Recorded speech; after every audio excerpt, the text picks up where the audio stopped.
प्यारे बच्चों, अस्सलाम वालेकुम। प्रोफेसर तनवीर आपके सामने हाजिर खिदमत है। प्यारे बच्चों, आज की जो हमारी वीडियो है बीए पार्ट 1 के बच्चों के लिए द मोस्ट इम्पोर्टेंट नज़म अ पॉइजन ट्री है। ये वो नज़म है जो बार बार पेपर में आती है क्योंकि इसके अंदर मॉरल लेसन चलता है। तो जो जो हम टेक्निक बताएं उस टेक्निक को आपने अवेयरनेस में लाना है और आपने देखना कि बड़ा फिक्रा बनता कैसे है। जब आप इस तरह की प्रैक्टिस कर लेंगे, मतलब उर्दू से इंग्लिश में जब हम किसी भी टॉपिक को ट्रांसलेट करवा रहे होते हैं तो बेशुमार टेक्निक्स मिल रही होती हैं, और ये चीज अगर आपको कंट्रोल में आ गई तो आप किसी भी टॉपिक पर लिख भी सकते हैं और बोल भी सकते हैं। तो आगाज करते हैं जी अपने लेक्चर का। जहरीला दरख्त, a poison tree by William Blake. William Blake एक अजीम शायर है, सादा फिक्रा है।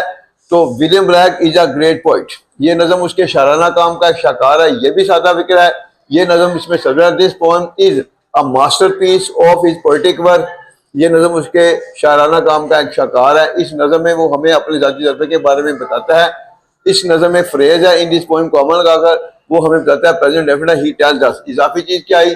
अपने जाती तजर्बे के बारे में, about his personal experience. Next देखें, ये नज़म एक लामती नज़म है, सादा फिक्रा है। This poem is a symbolic poem. This poem is a symbolic poem. इस नज़म में विलियम ब्लैक हमें बेगर्ज मोहब्बत और इंसानियत के भाईचारे का पैगाम देता है। प्रेजेंट डेफिनेट का फिक्रा है। इस नज़म में इन दिस पोएम फ्रेज है कॉमा। विलियम ब्लैक हमें देता है, प्रेजेंट डेफिनेट का फिक्रा, विलियम ब्लैक गिव्स अस, हमें देता है, क्या देता है? पैगाम देता है। Gives us a message. किस चीज का मैसेज देता है? बेगर्ज मोहब्बत और इंसानियत के भाईचारे का। ऑफ बेगर्ज मोहब्बत, selfless love and brotherhood of humanity, और इंसानियत के भाईचारे का ये मैसेज है। शायर बताना चाहता है, प्रेजेंट डेफिनेट का फिक्र है, जब दो वर्ब इकट्ठे आ जाए तो पहले वर्ब मेन होता है, उसके बाद जो दूसरा वर्ब आएगा उसके पहले हम टू यूज करेंगे। The poet wants to tell, शायर बताना चाहता है कि मोहब्बत को जन्म देती है। प्रेजेंट डेफिनेट का फिक्र है that love begets love. beget होता है जन्म देना। अगर ये भूल जाए तो इजी वर्ड ये भी है, दैट लव क्रिएट्स लव। मोहब्बत को जन्म देती है और जिंदगी को काबिल बनाती है।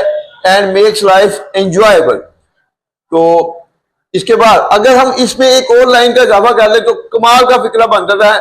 मतलब ये इसी तरह हम कहते हैं इन सिमिलरली, इसी तरह या इन द सेम वे या सिमिलरली, इसी तरह नफरत को जन्म देती है। हेटेड क्रिएट्स हेटेड हेटर, और जिंदगी को तकलीफ से बनाती है। एंड मेक्स लाइफ पेनफुल, और यहाँ एंड मेक्स लाइफ हेटेबल, और जिंदगी को काबिल नफरत बनाती है। ये लाइन अगर लिखना चाहे तो लिख सकते हैं। उसके बाद देखें, इस नज़म में वो हमें अपने गुस्से के बारे में भी बताता है। प्रेजेंट डेफिनेट का फिक्रा है। दिस पोएम फ्रेज है he also tells us. Be का लफ्ज जब आएगा तो वर्ब से पहले आल्सो यूज करेंगे। ही आल्सो टेल्स अस, तो हमें ये भी बताता है अपने गुस्से के बारे में। ये इजाफी चीज है अबाउट हिज एंगर, वो अपने गुस्से के बुरे जज्बात की मजम्मत करता है। प्रेजेंट डेफिनेट का फिक्रा है कंडेम होता है मजम्मत करना। अगर भूल जाए तो मैं दूसरा अल्टरनेट भी देता हूँ। ही कंडेम्स, इसका ऑब्जेक्ट है बुरे जज्बात।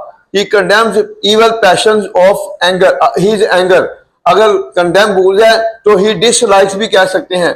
ही डिसलाइक्स, वो नापसंद करता है किसको? Evil passion of his anger. Next देखें, उसके ख्याल में, इन हिज व्यूज, उसके ख्याल में, कॉमा लगाकर ये फ्रेज हो गया। गुस्से के ये बुरे जज्बात इंसानी सुकून को तबाह करते हैं। प्रेजेंट डेफिनेट का फिक्र है गुस्से के ये जज्बात, these evil passions of anger, these evil passion of anger, गुस्से के ये बुरे जज्बात डिस्ट्रॉय, तबाह करते हैं। ऑब्जेक्ट कौन सा है? इंसानी सुकून को। डिस्ट्रॉय ह्यूमन पीस, इंसानी सुकून को तबाह करते हैं। एक दफा शायर अपने दोस्त से नाराज था, सादा फिक्र है पास का। वंस, एक दफा, या वंस अपॉन अ टाइम, एक दफा, आपकी मर्जी, दोनों में से कोई यूज करे। कॉमा लगाकर शायर अपने दोस्त से नाराज था। The poet was angry with his friend, उसने अपने दोस्त को अपने गुस्से के बारे में बता दिया। पास्ट टाइम का फिक्र है ही टोल्ड हिज फ्रेंड, उसने अपने दोस्त को बता दिया। इजाफी चीज क्या है? अपने गुस्से के बारे में, अबाउट हिज एंगर, और उसका गुस्सा खत्म हो गया,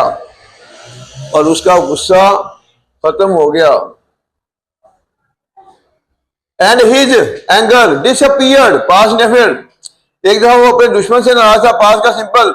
once he was angry with his enemy, उसने उसे अपने गुस्से के बारे में ना बताया, past definite. He did not tell him about his anger, उसने उसे अपने गुस्से के बारे में ना बताया, उसका गुस्सा बढ़ता गया। इसमें यूज आ गया कीप ऑन का या कीप का। जिस विकेट में ता रहता है, ते रहता है, ती रहती की निशानी आ जाए, कीप का यूज करते हैं फार्मूला प्रेजेंट में, सब्जेक्ट की वर्ब की फर्स्ट फॉर्म, वर्ब के साथ आईएनजी का इजाफा और ऑब्जेक्ट। मैं बोलता रहता हूँ, आई कीप स्पीकिंग, बच्चे खेलते रहते हैं, द चिल्ड्रन कीप प्लेइंग, और माजी में वो खेलता रहा, ही केप्ट प्लेइंग, तो वही यूज, उसका गुस्सा बढ़ता रहा, गुस्सा बढ़ता गया, his anger kept growing, his anger kept growing, उसका गुस्सा बढ़ता गया, उसने मुनाफिक के जरिए अपने दुश्मन को कत्ल कर दिया, पास का फिक्र है, ही किल्ड हिज एनिमी, उसने अपने दुश्मन को कत्ल कर दिया मुनाफिक के जरिए, थ्रू हाइपोक्रेसी, थ्रू हाइपोक्रेसी। तो बाकी अंग्रेजी जो है हमारे नोट्स में से मिलेगी। अगर आप हमारे नोट्स लेते हैं तो हमने चूंकि मल्टी आंसर बनाया हुआ है और उसमें इंग्लिश भी है, तो उसके अलावा जिसको हम नोट देते हैं पेपर प्रोडक्ट सारी हम सपोर्ट कर रहे होते हैं। यह नहीं होता कि नोट्स के बाद हम बच्चों को लावारा छोड़ते हैं, ऐसा कोई सिलसिला नहीं होता। वही नोट्स के जो पैसे होते हैं एंड तक हमारी सपोर्ट चलती है बच्चों को। और दूसरी बात, अगर वो कंफ्यूजन होती है तो फिर हम बच्चों को हर तरह की कंफ्यूजन उनकी दूर कर रहे होते हैं। मोस्टली जो नोट्स वाले बच्चे होते हैं उनको सैटरडे और संडे का टाइम देते हैं। अच्छा, अब इसमें जो है ये द मोस्ट इंपोर्टेंट पॉइंट है, अगर ये क्वेश्चन आए तो क्वेश्चन का आंसर ये हो गया। अगर स्टैंजा आ जाए तो फिर स्टैंजे में कैसे करना है। स्टैंजे में सबसे पहले reference, these line have been taken from the poem a poison tree written by William Blake, ये रेफरेंस हो गया। फिर एक्सप्लेनेशन विद कंटेक्स्ट करके आपने सारा ये मॉल लिख देना, तो फिर आपका रेफरेंस जो कंटेक्स्ट भी क्लियर हो गया। अगर क्वेश्चन आएगा तो फिर कुछ भी नहीं लिखना, आपने यहां से डायरेक्ट शुरू कर देना, ये आपका क्वेश्चन का आंसर हो गया। तो बाकी अगर नोट्स लेने हैं तो फिर हमारे जो दिए हुए नंबर हैं, नंबर पर रब्ता करें तो इंशाल्लाह नोट्स आपको हमारी टीम की तरफ से नोट्स के हवाले से पूरी सपोर्ट मिलेगी। टेक केयर, अल्लाह।